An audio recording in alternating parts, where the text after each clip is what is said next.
దేవునికి స్తోత్రం. ఈ దిన సర్వశక్తి సంపన్నుడైన దేవాదేవుడైన యెహోవా మహోన్నతమైన వాగ్దానం. నీతిమంతుడు ఇంకనూ నీతిమంతుడుగానే ఉండవలేను. ప్రకటన గ్రంథం 22:11.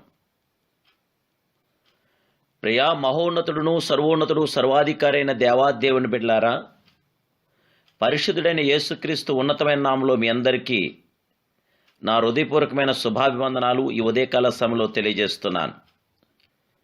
ఈ నూతన సంవత్సర కార్యసాధకుడై కృపామయుడై దయామయుడై మనకి దేవాదేవుడిచ్చిన ఈ గొప్ప సంవత్సరంలో ఆ మహోన్నతుడైన దేవాదేవుడికి మహిమార్థంగా మనకు ఆశీర్వాదకరంగా మనం జీవిందాం. ప్రభువు రాకడ సమీపంగా ఉన్నది కనుక ఆయన తన ప్రజలను పుటం వేసి వారిని ప్రకాశించు వారుగాను నిర్మలమైన వారిగాను శుద్ధి చేయుచున్నాడు. ఆత్మతో వారిని అభిషేకించుచున్నాడు.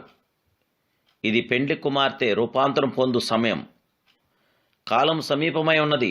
జీవగల దేవుని బిడ్డలారా, నీతిమంతుడు ఇంకనూ నీతిమంతుడిగానే ఉండవలేను, పరిశుద్ధుడు ఇంకనూ పరిశుద్ధుడిగానే ఉండవలనని పరిశుద్ధాత్మ దేవదేవుడు తన జీవవాక్యం ద్వారా మనకు ప్రబోధిస్తున్నాడు. ఆయన జీవగల దేవుని బిడ్డలారా, ఎన్నో ప్రసంగాలను వినియు ఎంతగానో దేవుని బిడ్డల సావాసంతో నుండి రాకల్లో విడుబట్ట ఎంతో బాధాకరంగా ఉండును.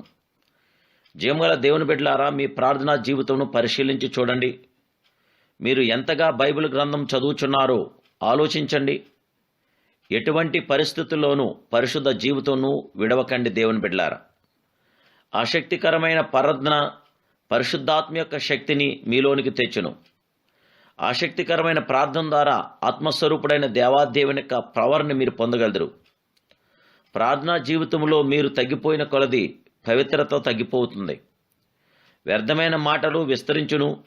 తుదకు కటికి చీకటి మిమ్మలను ఆవరించును. గనుక ఎటువంటి పరిస్థితుల్లోనూ కేవలం ప్రభుకు ప్రథమ స్థానం ఇచ్చి ఆయన చిత్తమును మీరు నెరవేర్చినప్పుడు మీ జీవితంలో పతనము జరగదు. అయితే ప్రభు చిత్తం చేయక సొంత జ్ఞానం కోరిక చొప్పున తీర్మానం చేసినప్పుడు అది మీ పరిశుద్ధ జీవితంకు ఆటంకంగాను అంతరాయంగాను అనర్థంగాను ఉండును.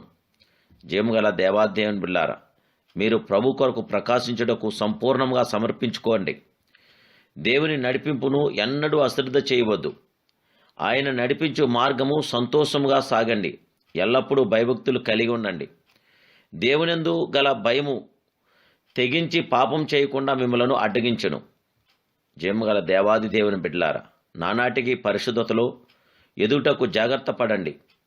రేపు యెహోవా మీ మధ్య అద్భుత కార్యం చేయను గనుక మిమ్మను మీరు పరిశుద్ధపరచుకోనండి అనున్నది దేవాదేవుని యొక్క ఆజ్ఞగా ఉన్న దేవుని బిడ్డలారా. నేను పరిశుద్ధునై ఉన్నాను గనుక మీరును పరిశుద్ధులై ఉండుడని ఆ మహిమాస్వరూపుడు తెలియపరుస్తున్నాడు. జీవగల దేవుని బిడ్డలారా, మనము పరిశుద్ధత కలిగి పవిత్రత కలిగి యథార్థత కలిగి ఆ జీవగల దేవుడికి మహిమార్థంగా ఆయనలో కొనసాగుదాం. పరిశుద్ధాత్మ దేవుని కృప ద్వారా మనం జయం పొందాం. ఈ సంవత్సరం జరుగుతుండగా దేవుడు మన జీవితంలో ఆశ్చర్యకరమైన అద్భుతమైన మేలైన ఘనమైన కార్యం చేసి ఆయన కృపతో మనల్ని అందరినీ నింపునుగాక. ప్రార్థన. మహాపరిశుద్ధుడు మహోన్నతుడు సర్వోన్నతుడు సర్వశక్తి సంపన్నుడు అయిన పరమ తండ్రి, ఈ ఉదయకాల సమయంలో నీ కుమారుడు యేసుక్రీస్తు పరిశుద్ధ నామములో ప్రార్థిస్తున్నాం. అయ్యా, మీ బిడ్డలని మమ్మల్ని అందరినీ జ్ఞాపం చేసుకోండి. బిడ్డలందరినీ ప్రభా నీ పరిశుద్ధ మార్గంలో మమ్మల్ని నడిపించండి. మా ఎడల మీ కృపాకిరణాలు ఉదయింపచేయండి.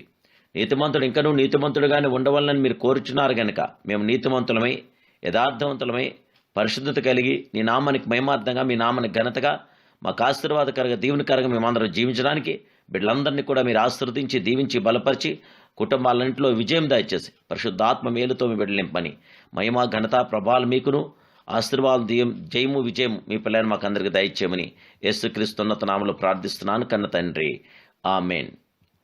జీవగల దేవాదేవుని బిడ్డలారా, ఈ నెల 19వ తారీఖు రాత్రి కుటుంబాల నాయకర్త అయిన దేవాదేవుడైన యెహోవా దేవునికి మహిమార్థంగా కుటుంబ ఆశీర్వాద ప్రేయర్ జరుగుతుంది.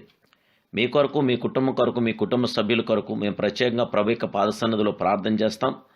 వాట్సాప్ ద్వారా మీరు మెసేజ్ చేయండి. మీ ప్రతి అవసరత ప్రభు తీర్చునుగాక. మీ ప్రతి అక్కడ ప్రభు తీర్చునుగాక. మీ కొరకు పరిశుద్ధాత్ముడు ఎన్నెన్నో అద్భుత కార్యాలు చేయబోతున్నాడు. ఎన్నెన్నో అద్భుతాలు చేసిన దేవుడు ఇప్పుడు అద్భుతాలు కూడా చేయటానికి సిద్ధంగా ఉన్నాడు. ఆయన కృప మీతో నిత్యముండుగాక. May God bless you.